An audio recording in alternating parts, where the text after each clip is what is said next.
हनान काफी पीता गौर से जरगून को देखने लगा जो हिना के साथ पकड़म पकड़ाई खेल रही थी। काफी शोर डाला हुआ था उसने लॉन में। हनान ने गहरा सांस लेकर फिर बख्त को देखा जो खयाम के पास खड़ा उसे कोई फाइल दिए हदायत दे रहा था। क्या आपी को पता है वो पाकिस्तान आ गया है?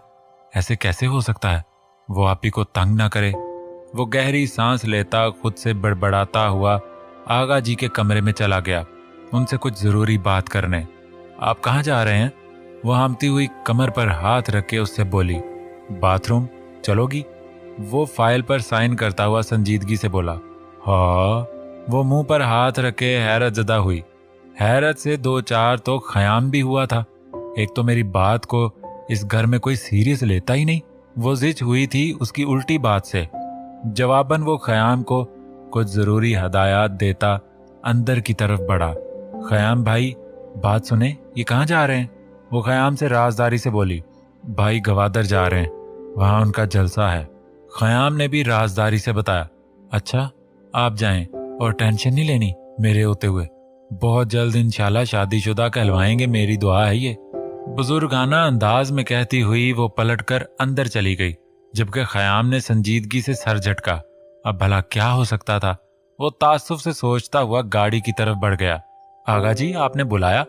वो आगा जी के रूम में आता हुआ संजीदगी से बोला। हाँ आओ और यहाँ बैठो अपने बूढ़े दादा के पास, कभी मुझे भी टाइम दे दिया करो। वो उसे बेड की तरफ आने का इशारा करते हुए मोहब्बत से बोले। वो उन्हें गौर से देखता हुआ उनके करीब बैठा। खतरे का सायरन उसे अपने आसपास महसूस होने लगा था। किधर की तैयारी है आज? वो उसे तैयार देखकर बोले।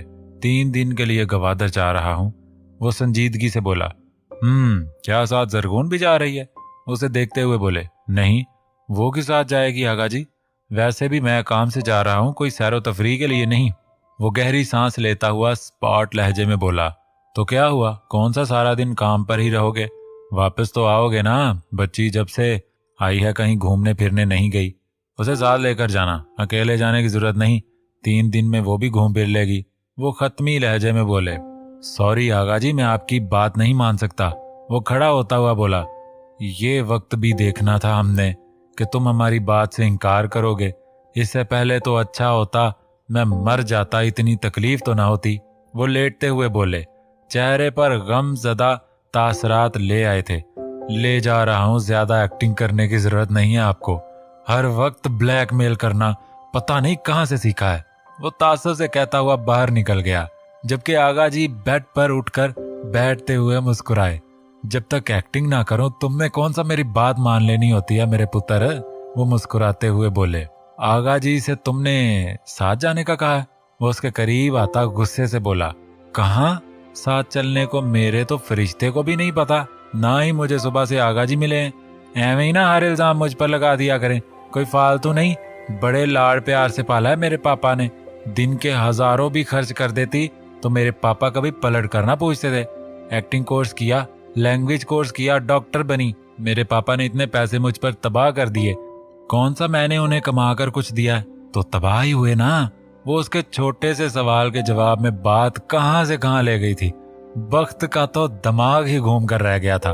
उफ, चुप कर जाओ वरना किसी दिन मेरे हाथों से जाया हो जाओगी। पता नहीं क्या खाती हो तुम? वो जिच होता हुआ गुस्से से बोला। वो जवाबन नाक चिढ़ाए उसे घूरने लगी। रोटी ही खाती हूँ, वैसे कहाँ चलने की बात कर रहे थे आप? वो सारी बातें पीछे धकेलती अपनी मतलब की बात पर आई। गवादर जाने का। वो बैग में जरूरी फाइल्स रखता संजीदगी से बोला। नहीं तो मुझे तो पता भी नहीं था कि आप गवादर जा रहे हैं। वो संजीदगी से बोली। ख़याम से क्या राजो न्याज कर रही थी? वो मसरूफ से अंदाज में बोला। वो घबराई। वो जितना उसे बेखबर समझती थी वो उतना था नहीं। वो तो बस कोई और बात पूछी थी, आपके मतलब की नहीं थी वो। तो क्या मैं भी पैकिंग कर लूं? मुझे भी साथ लेकर जा रहे हैं और हिना की भी कर लेती हूँ। वो एक्साइटमेंट से एकदम उसकी तरफ पलटती हुई बोली। हिना को मैं किसी प्राइवेट जगह पर नहीं लेकर जाता, ये उसकी सेफ्टी के लिए बेहतर है। वो बैग की जिप बंद करता हुआ बोला। अगर चलना हो तो 10 मिनट में नीचे गाड़ी में आ जाना, वरना घर भी तो ठीक ही हो। मेरी मानो तो मना कर दो आगा जी को, वहां तुम बोर होगी। वो दरवाजे की जानिब बढ़ता हुआ बोला। मैं नहीं होती बोर। और मना तो मैं कभी भी ना करूं। मैं 5 मिनट में आई। वो झट से कहती हुई वॉशरूम में भाग गई, जबकि वो सर दाएं बाएं हिलाता हुआ बाहर निकल गया कि इस लड़की का कुछ नहीं हो सकता। सबसे मिलती वो फटाफट गाड़ी में बैठी थी। हनान, मेरे भाई, हिना का ख्याल रखना और मैं पिक्चर्स भेजती रहूंगी, डोंट वरी। सबको हाथ हिलाती वो सीधी होकर बैठी कि अब गाड़ी हवेली से बाहर निकल चुकी थी। बख्त कानों में ब्लूटूथ फिट करता अपने किसी बंदे से बात वगैरह करने लगा था। वाह वाह, आज मैं घूमूंगी फिरूंगी, पिक्स बनाऊंगी, अपना फेवरेट खाना खाऊंगी, कोई टोकेगा नहीं, कोई रोकेगा नहीं। वाह, आज जरगोन बहुत हैप्पी है। काश मैं डॉक्टर नहीं एक्टर होती। जगह जगह घूमती, वो भी फ्री में, कितना मजा आता ना। वो खुद से बोल रही थी। बातों में मसरूफ बख्त ने चौंक कर बातों की दीवानी लड़की को देखा जो खुद से बातों में मसरूफ थी। वो हल्का सा मुस्कुराता हुआ फिर से अपने सेक्रेटरी से जरूरी बातचीत करने लगा। आप इतना कमा कर क्या करेंगे? वो गालों पर हाथ अटकाए हैरत से बोली। वो जवाबन आंखों को सुकेड़े उसे देखता फाइनल बात करके फोन बंद कर गया। आपने बताया नहीं, आप इतना कमा कर क्या करेंगे? वो फिर से आईब्रो उचकाकर बोली। फजूल बोला तो वापस घर भेज दूंगा। वो संजीदगी से बोला। आप जलसों में तकरीर करते हैं क्या? वो कुछ देर बाद फिर से बोली। और वहां क्या तालियां मारने जाता हूँ, जाहिर सी बात है तकरीर ही की जाती है वहां। वो सर झटकता हुआ बोला। आपने तो मेरी हर बात का उल्टा ही जवाब देना होता है। वो गुस्से से बोली। खाना खाओगी? कुछ देर बाद वो बोला। जरगोन बाहर के मुनाजर देखने में मगन थी, उसकी बात पर उसे देखने लगी। मुझे नहीं खाना, वो उससे तिनक कर कहती हुई फिर से बाहर देखने लगी। अंदाज में खफगी नुमाया थी। ओके, एज यू विश, लेकिन कहते हैं कि यहाँ की चिकन बिरयानी बहुत मशहूर है, लोग दूर दूर से खाने आते हैं। वो फोन में मैसेज टाइप करता हुआ लापरवाही से बोला। नहीं, अगर आपको भूख लगी है तो खा लेते हैं यहाँ से। वो खफगी से बोली। नहीं, मुझे तो कुछ खास भूख नहीं है। वो नरम लहजे में बोला। ये शख्स एक दिन मुझे पागल कर देगा। क्या जाता अगर कह देते बिरयानी तो तुम्हें खिलाकर ही छोड़ूंगा, चाहे कुछ भी हो जाए। लेकिन ना जी, इतने गट्स कहाँ से आएंगे इनमें? सड़ू है एक नंबर का और कंजूस भी। वो गुस्से से झुंझलाकर बुड़बड़ाई थी। वो मुस्कुराया। ड्राइवर, यहाँ जो सामने होटल नजर आ रहा है वहां गाड़ी रोक दो। वो संजीदगी से बोलता उसे देखने लगा जो उसे ही देख रही थी। ब्लैक सूट पर ऑफ वाइट शाल ओढ़े, कानों में छोटी छोटी बालियां पहने वो बहुत क्यूट सी लग रही थी। खानदीन मर्दों का रश है। इस वक्त तुम खाना पैक करवा कर ही यहीं ले आओ। वो बाहर देखता हुआ बोला, जबकि अब बातों की दीवानी लड़की के चेहरे पर 100 वाट की मुस्कुराहट थी। उसे मनाना कितना आसान था ना।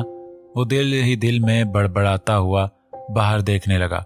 काले शीशे थे गाड़ी के, जिनसे बाहर का मंजर तो साफ नजर आता था, लेकिन अंदर का कुछ पता नहीं चलता था। मैं जब खाना खाऊं तो मुझे देखिएगा मत। वो क्या है ना, मुझे नजर लग जाती है, फिर मेरे पेट में दर्द शुरू हो जाती है, इसलिए पहले से ही वार्न कर रही हूँ।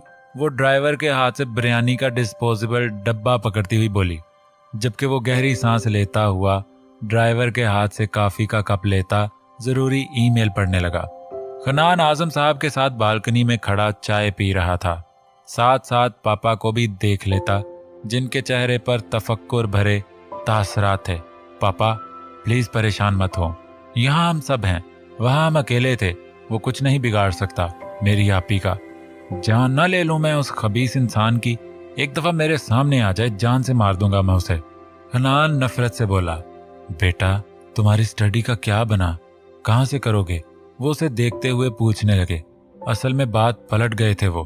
पापा, मैंने एडमिशन करवा लिया है शाजिम लोगों की यूनी में। सुबह से स्टार्ट करूंगा यूनी का पहला दिन। वो नीचे खेलते शाजिम और अरसलान को देखता हुआ बोला। अल्लाह तुम्हें कामयाब करे। वो पुरशफकत लहजे में बोले, आमीन। वो मुस्कुरा कर बोला, आपी पता नहीं क्या कर रही होगी। वो आपी का चेहरा आंखों के सामने लाता हुआ बोला, बख्त बेचारे को तंग ही किया होगा उसने, और क्या करना है उसने। आजम मुस्कुरा कर बोले। जवाबन वो भी सर हिलाता मुस्कुरा दिया। जरिश ने गुस्से से फोन पटका। शहबाज उसका फोन तक रिसीव नहीं कर रहा था। उस इंसान ने मेरी जिंदगी तबाह कर दी है, छोड़ूंगी नहीं उसे। मुझे कोई हल्की चीज समझ रहा है। वो गुस्से से बोली। उसने नहीं, आपने खुद अपनी जिंदगी तबाह की है। बख्त भाई जैसी ना तो उसकी शक्ल थी ना ही स्टेटस। पता नहीं क्या हो गया था आपको। जरगुल ने अफसोस से कहा, तुम चुप ही रहो, मैं तुम्हारी बहन हूं, वो बख्त नहीं। जब देखो भाई भाई करती रहती हो। वो गुस्से से बोली, मेरा कोई भाई नहीं है आपी, मैं तो उन्हें ही अपना भाई मानती हूं और मानती रहूंगी। वो मुस्कुरा कर कहती हुई उसके कमरे से चली, जबकि जरिश आस पास पड़ी सारी चीजें हाथ मारती हुई नीचे गिरा गई। वो उसे होटल के वीआईपी रूम में छोड़कर अपना अहम काम निपटाने चला गया था। अब तुम्हें मुझसे कौन बचाएगा ज़रगून आज़म। उसकी गाड़ी को होटल से निकलता देखकर वो शैतानी मुस्कुराहट से बोला, वाह वाह, कमरा तो बड़ा है और बाहर का मंजर भी बहुत खूबसूरत दिखता है। वो खिड़की से पर्दा हटाती हुई मुस्कुरा कर बोली, बाहर शाम का हल्का सा अंधेरा फैल चुका था, बाहर गार्डन में चलती हूँ, क्या मजे के नज़ारे हैं। वो कोट पहनती हुई बाहर निकल गई। बाहर सयाहों का काफी रश था। सब लोग आपस में खुश गपियों में मसरूफ थे। वो सबको मुस्कुरा कर देखती हुई एक बेंच पर बैठ गई। बच्चों को खेलता देखकर वो मुस्कुराई थी। घुंघराले बाल खुले हुए थे जो हवा से उड़ते हुए बहुत भले लग रहे थे। आंटी, वहां आपको अजलान बख्त बुला रहे हैं।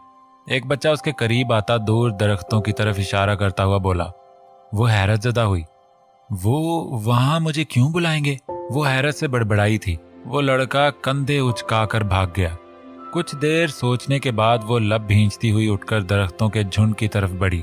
कदमों में धीमापन था, लेकिन वहां तो कोई नहीं था। लगता है बच्चे ने मुझसे मजाक किया है, लेकिन बच्चे को उनका नाम कैसे पता चला? वो पलटती हुई उलझन से बड़बड़ाती हुई अचानक से ही वहां से भागी थी, जब किसी ने जोर से उसके बाल पीछे से खींचकर उसे नीचे पटका था। वो चीखती हुई नीचे गिरी थी।